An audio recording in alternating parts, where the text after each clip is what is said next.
Ang pagbabalik ng namatay mula doon sa kabilang buhay is a very intriguing and a very interesting study.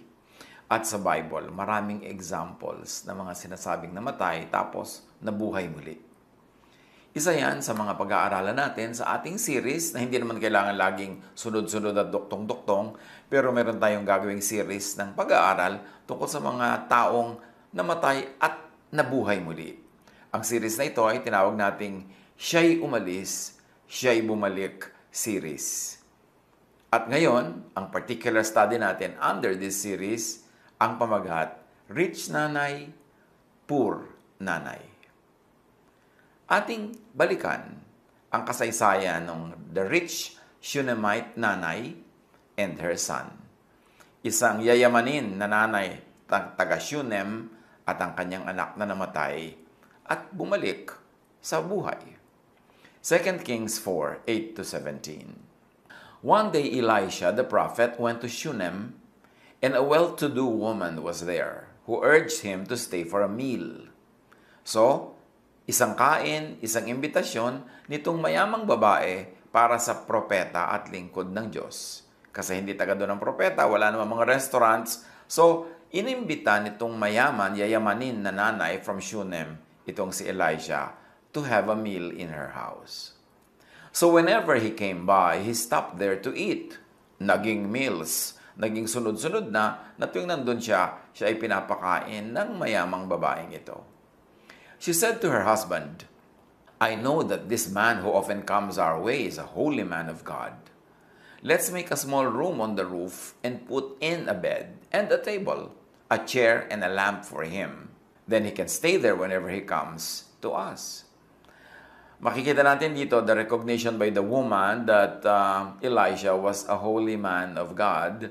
Kaya gusto niyang tulungan, gusto niyang bigyan ng ginhawa pag nagpupunta doon sa kanilang lugar. So from a meal to meals to an upper room. Sabi niya, mag-ayos tayo, gumawa tayo ng upper room, which is the most convenient and comfortable part of the house kasi doon ay mataas, malayo sa mga ingay sa baba, at doon may hangin, sariwang hangin na umiihip mula sa disyerto. So sabi niya, igawa natin ng bahay, ng kwarto, itong holy man of God. One day when Elisha came, he went up to his room and laid down there. He said to his servant Gehazi, call the Shunammite. So he called her, and she stood before him. Elisha said to him, tell her, you have gone to all this trouble for us. Now what can be done for you? Can we speak on behalf of the king or the commander of the army? So dahil gumawa ng mabuti itong mayamang babae kay Elisha, gusto naman ni Elisha ang suklian ang kanyang kagandahang loob. So sinabi ni Elisha sa kanyang katulong, sa kanyang assistant na si Gehazi, sa mga pangalan na Hebrew, pangalan na Jewish, pagka gusto nyong magkaroon ng mas tamang pronunciation, mas tama yung Tagalog pronunciation or yung Filipino pronunciation kaysa sa English-style pronunciation. So yung Gehazi na yan sa English, pag sinabi mong Gehazi, mas malapit yan sa original Hebrew translation or pronunciation. So, sabi niya, tanungin mo kung ano pwede nating magawa sa kanya. Ano bang kailangan ng babaeng iyan? Gusto ba niyang kausapin natin ng hari para sa kanya o ang commander ng army, baka may kailangan siya. So, thoughtfulness begets thoughtfulness. And it begins a cycle of blessings. Na-bless yung babaeng mayaman sa ministry nitong prophet, so binless niya with a meal. Tapos binless niya with a series of meals, kasi may series of visits naman and ministries yung prophet sa lugar nila, hanggang binigyan na niya ng matutulugan at mas maginhawang lodging pagka nandun siya sa lugar na yon. So, sumagot ang babae nung siya inalok kung pwede bang may magawang pabor sa kanya ang prophet. She replied, I have a home among my people. Therefore, there is no need. And there is no agenda in my giving. Hindi ako naghihintay ng kapalit. Wala akong kailangan. What can be done for her? Elisha asked. Kasi hindi humingi ng anuman, gusto pa rin ni Elisha magbigay ng pwede niyang ibigay. So there was a determination to give back to the giver. Gehazi said, she has no son, and her husband is old. Then Elisha said, "Call her." So he called her, and she stood in the doorway. "About this time next year," Elisha said, "you will hold a son in your arms." "No, my lord," she objected. "Please, man of God, don't mislead your servant." So sinabi ni Elisha sa kanya, magkakaroon ka ng anak sa susunod na taon, kalong-kalong mo na, buhat-buhat mo na, kip mo na ang anak na ito. At sabi ng babae, "Huwag niyo po akong paasahin." Kasi maraming bolerong religious personages noon at ngayon. Yung pagka nabigyan mo ng kaunting kung ano, nabigyan mo ng favor, kung ano-ano na ipapangako sa yung blessing from heaven. So sabi naman itong babae, "Huwag niyo po akong paasahin." But the woman became pregnant. And the next year, about that same time, she gave birth to a son, just as Elisha had told her. So you see, blessing for blessing. Yung babae na gumawa ng mabuti sa propeta, ginawa ng mabuti ng propeta. Ipinalangin siya at nagkaroon siya ng anak na ang tagal-tagal na siguro niyang hinihintay kasi tumanda na nga sila, lalo na yung asawa niya, hindi pa rin siya nagkakaroon ng anak. Yung gumagawa ng mabuti, ginagawan din ng mabuti. Ang nagtatanim ng mabuti, umaani rin ng mabuti. Matthew 10:42, "And anyone who gives one of my most humble followers a cup of cool water, just because that person is my follower, will surely be rewarded." Sabi ni Jesus. Ang paggawa ng mabuti sa lingkod ng Diyos, sa anak ng Diyos, sa ating kapatid sa Diyos, ay siguradong pagpapalain ng langit. 2 Kings 4:18-37. "At lumaki ang bata.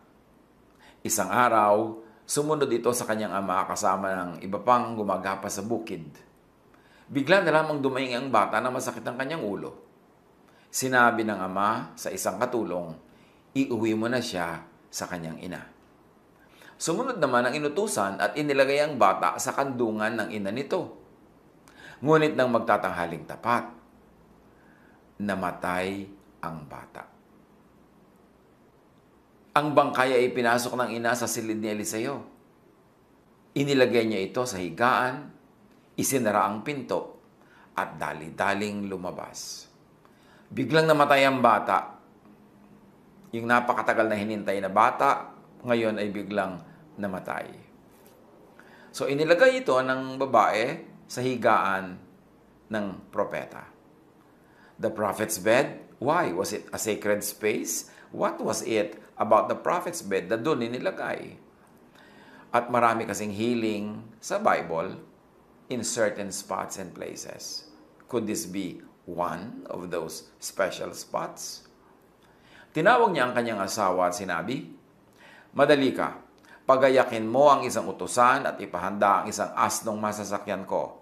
Pupunta ako sa lingkod ng Diyos." Hindi sinabi ng babae sa kanyang asawa na namatay ang kanilang anak. Inilagak ang bangkay doon sa higaan ng propeta at ngayon pupunta ang babae sa propeta mismo. "Anong gagawin mo ron?" tanong ng asawa. "Hindi ngayon araw ng pamamahinga at hindi rin kapistahan ng bagong buwan. Kahit na kailangan ko siya makausap," sagot ng babae. Nang maihanda na ang asno, dali-dali siyang sumakay at sinabi sa kanyang katulong, "Sige, pabilisin mo ang asno at huwag mong pababagalin hanggang hindi ko sinasabi sa iyo." At naglakbay sila papunta sa bundok ng Carmel sa kinaroroonan ni Eliseo. Nasa daan pa lamang, natanaw na sila ni Eliseo. Sinabi nito kay Gehazi, "Dumarating ang Sunamita, salubungin mo.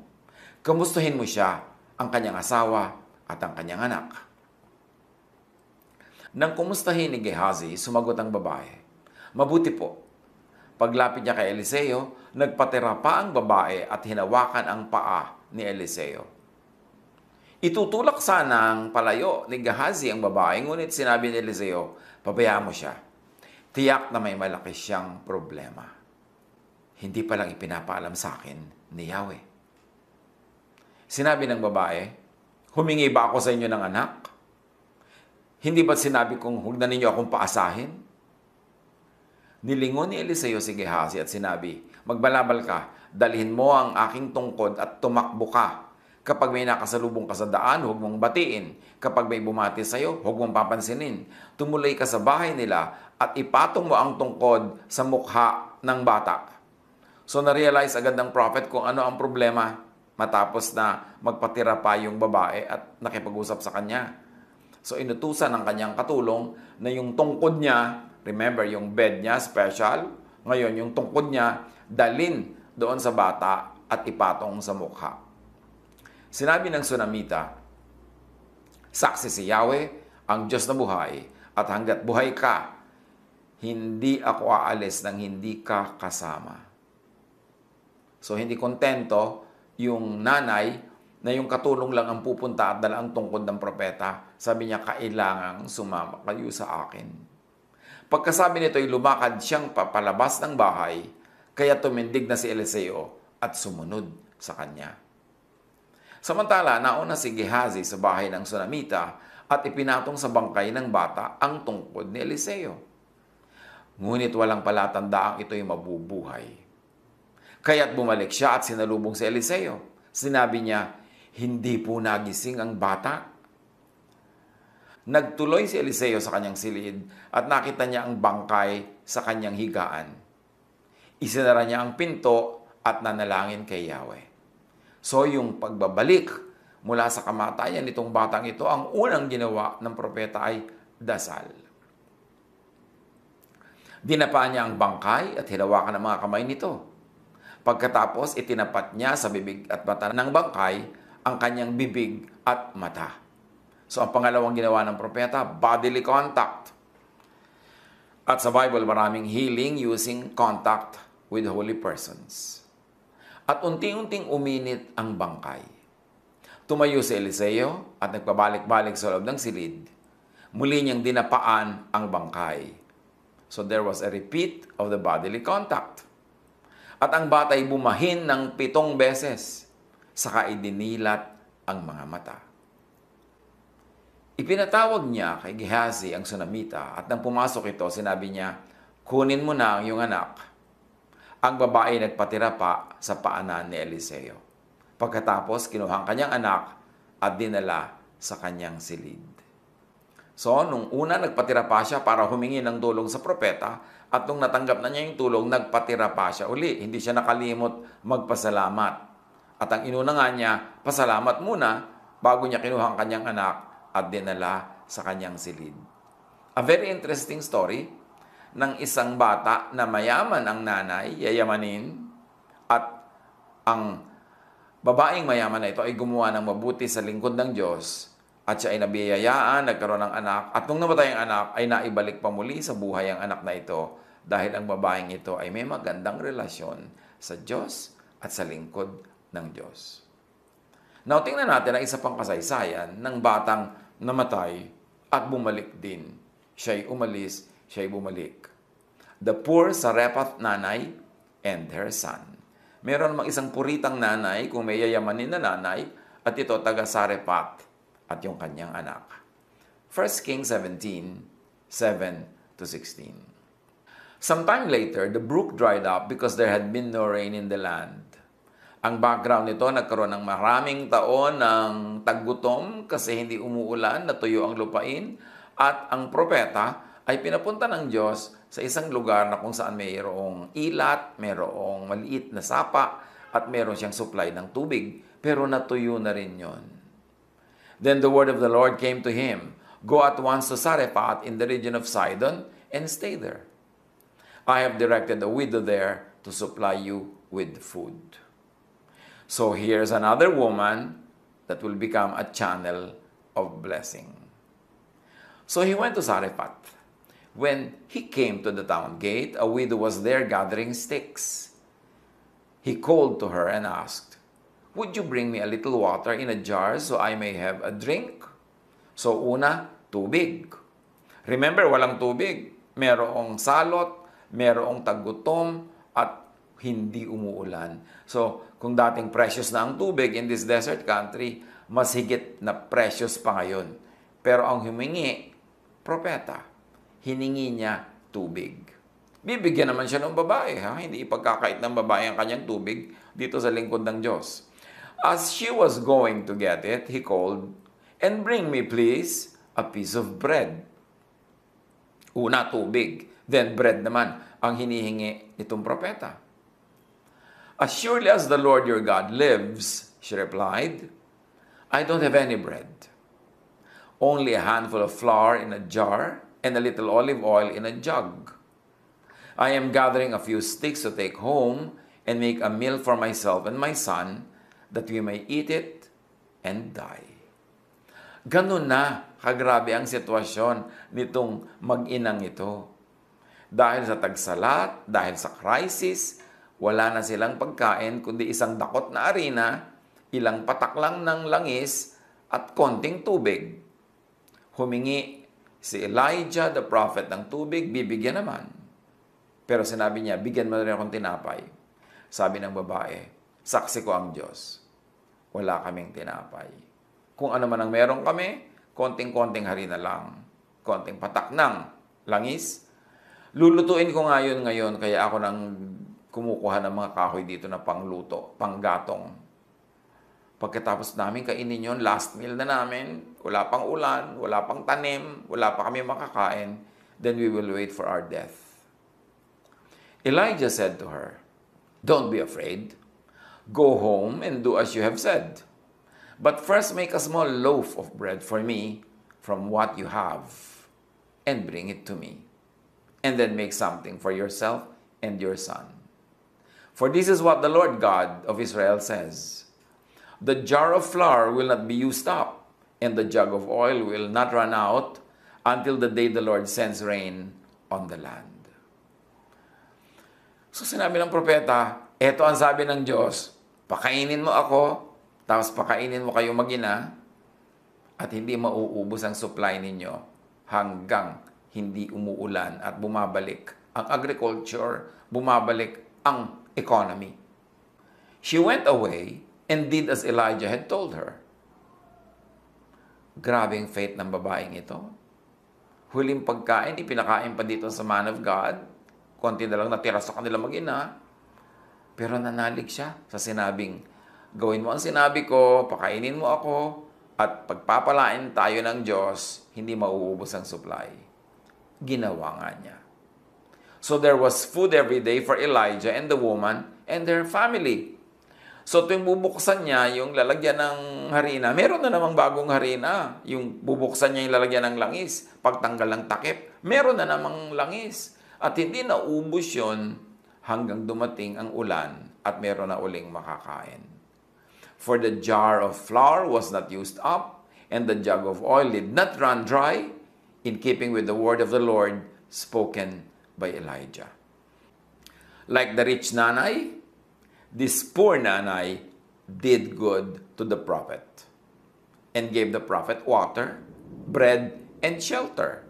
Kung ipinagpagawa ng babaeng mayaman yung si Elijah ng kwarto doon sa taas ng kanilang bahay, kinupkop naman itong babaeng ito sa kanilang bahay mismo si Elijah. At dahil ang kanyang kinupkop ay man of God, hindi naging pabigat, naging blessing. And God blessed her and honored her. Tulad ng yun namang unang yayamanin na babae, ang ibinigay naman ay yung wala siya, anak. Ito namang mahirap na babae, may anak siya pero ang wala siya ay food, binigyan siya ng food. 1 Kings 17:17-24. Hindi nagtagal at nagkasakit ang anak ng byuda. Lumubha ang sakit ng bata hanggang sa ito'y mamatay. So namatay na naman din, katulad ng anak ng mayamang babae, ang anak ng mahirap na babae ay namatay. Kaya't sinabi ng babae kay Elias, "Ano ikinagagalit ninyo sa akin, lingkod ng Diyos? Naparito ba kayo upang ako'y sumbatan sa aking mga kasalanan at patayin ang aking anak?" So like the rich nanay, this poor nanay did go to the prophet, had son issues, and then came to the prophet for questions and for help. Pareho sila nagtanong sa propeta at pareho rin silang humihingi ng tulong. "Akin na ang bata," sabi ni Elias. At kinuha niya ang bata, ipinanik sa itaas, sa silid na kanyang tinutuluyan. So ganun din, kung saan na may silid siya sa bahay ng mayaman na babae, may silid naman siya dito sa naghihirap na babaeng ito, at doon din dinala sa kanyang silid yung patay na bata. Inilagay niya ang bata sa kanyang higaan at nanalangin. The same na naman. Yahweh aking Diyos, ito ba ang inyong igaganti sa babaeng nagmagandang loob sa akin? 3 beses siyang dumapa sa bata at nanalangin ng ganito, Yahweh aking Diyos, hinihiling ko pong muli ninyong buhayin ang batang ito. Like what was done in the house and to the son of the rich nanay, yung the prophet's bed, the prayer, the bodily contact, yun din ang ginawa nitong propeta sa pangalawang case na ito. Dininig ni Yahweh ang dalangin ni Elias at muling nabuhay ang bata. Inakay ni Elias ang bata at ibinalik sa kanyang ina, saka sinabing, narito ang anak mo, buhay na siya. At sumagot ang babae, tiyak ko na ngayon na kayo nga ay isang lingkod ng Diyos at nagsasalita si Yahweh sa pamamagitan nyo. Like what was done in the house of the rich nanay, there was healing and restoration sa bahay na ito. Nabuhay na muli ang patay na anak. Siya'y umalis, siya'y bumalik. At tulad ng nangyari doon sa bahay ng mayaman, there was a giving and a return to the nanay of the child that died. What are the notable defining features of both blessings? The mothers did good to the man of God. The mother's association with the man of God became the way for them and their sons to be blessed in 2 waves. Yung isa nagkaroon ng anak, yung isa napakain ng anak. Tapos binuhay sila na muli. Another defining feature of both revivals, the prophet stretched himself out and the boys were revived. Very, very interesting. Ano ang mga immediate lessons na pwede nating matutunan, mapulot sa dalawang kasaysayan na ito na parallel, halos parehong-pareho lang nangyari, nagkaiba lang nga yung kalagayan ng mga nanay. Do good to a godly prophet. Pero hindi sa basta prophet, hindi sa basta religious person, kasi maraming mandaraya, maraming magnanakaw, sabi ni Jesus. Do good to a prophet authenticated by works and by words. Tingnan natin yung sagot ng babae. Tiyak ko na ngayon na kayo nga ay isang lingkod ng Diyos at nagsasalita si Yahweh sa pamamagitan nyo. What were the proofs and signs of authenticity na si Elijah nga ay tunay na lingkod ng Diyos? Good, fruitful works. Good, fruitful words. Words and works na nakakabuhay ng patay. Nagbibigay buhay sa patay na spirit and emotion. At nagbibigay buhay sa walang kabuhay-buhay na buhay. And in the case in the Bible, na mga binasa nating kwento, nagbibigay buhay sa patay na katawan. Ang tunay na lingkod ng Diyos, ang ministry niya, nagbibigay ng buhay. Kung walang kabuhay-buhay ang buhay mo, dinalang ka ng tunay na lingkod ng Diyos sa mga salita, mga katuroan, nagkakaroon ka ng buhay. Sumisigla, sumasaya. Yung pagod, napapahinga. Yung natatakot, nagkakaroon ng kapanatagan. Napapayapa, tumitiwasay. At yung nawawala, natatagpuan. Yung puwera, nakakasali. Yung nalulungkot, nagkakaroon ng kasiyahan. Yung nadidiliman, nagkakaroon ng kaliwanagan. Nakapagbibigay pahinga ang katuroan, ang salita, ang pagkaing nagmumula sa tunay na lingkod ng Diyos. Nagbibigay ng kapayapaan, ginhawa, ligaya, laya, pagkaing espiritual. Of course, we're already extending to many situations yung specific lessons learned from the story of these 2 wonderful, amazing ladies. A godly prophet, God's work, can bring a dead person, a dead son, back to life. Physically, spiritually. Sa nakita natin dito, physical life yung ibinalik. Pero sa mas maraming mga tunay na gawa ng mga lingkod ng Diyos, we cannot always expect a physical miracle na yung patay na physically dead, magiging physically alive uli. But definitely, ang tunay na lingkod ng Diyos, pag naglingkod siya, ang bunga, spiritual life. Spiritual sigla. Spiritual light. Luke 15:24. For the Son of Man was dead and is alive again. He was lost and is found. So nakikita natin ang paggamit dito ng dead, hindi physical dead, that who is spiritually dead, emotionally dead. Sabi nung istorya na ito tungkol sa tinatawag nating prodigal son, this son of mine was dead and is alive again. At tunay nga sinasabi sa Bible, ang mga lingkod ng Diyos na talagang kinakasihan ng Diyos, you will know them by their fruits. Yung bunga ng kanilang gawain sa iyo, bunga ng kanilang turo, bunga ng kanilang pangunguna, maganda ang bunga sa iyo. So malalaman mong tama yung puno kasi maganda ang bunga. You and others are the fruits. What happened to you and to others are the fruits of a true work of God.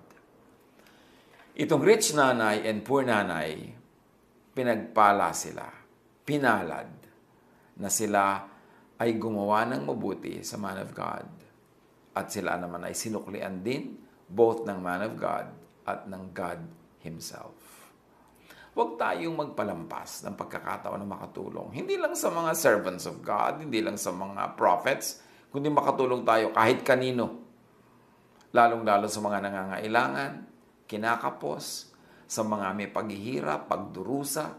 Ang tulong ay hindi lang pera, hindi lang pagkain, hindi lang physical comfort, kundi yung mabigyan mo siya ng lakas ng loob, mabigyan mo siya ng pag-asa, matulungan mo siyang manalig, matulungan mo siyang magkaroon ng kapayapaan, katiwasayan. Ang lahat ng pagtulong na ito sa ating kapwa ay laging magandang pagtatanim at aani ng maganda. Hindi naman lahat ay magkakaroon ng ganitong kasaysayan na namamatay ang anak tapos binubuhay muli. Pero maraming namamatay sa ating mga anak, magulang, kapatid. Hindi lang ang katawan nila, ang kanilang espiritu, ang kanilang emosyon. At ito'y maaari ding mabuhay na muli, mabigyan ng sigla ng mga lingkod ng Diyos, ng mga ginagamit ng Diyos para tayo mapagpala.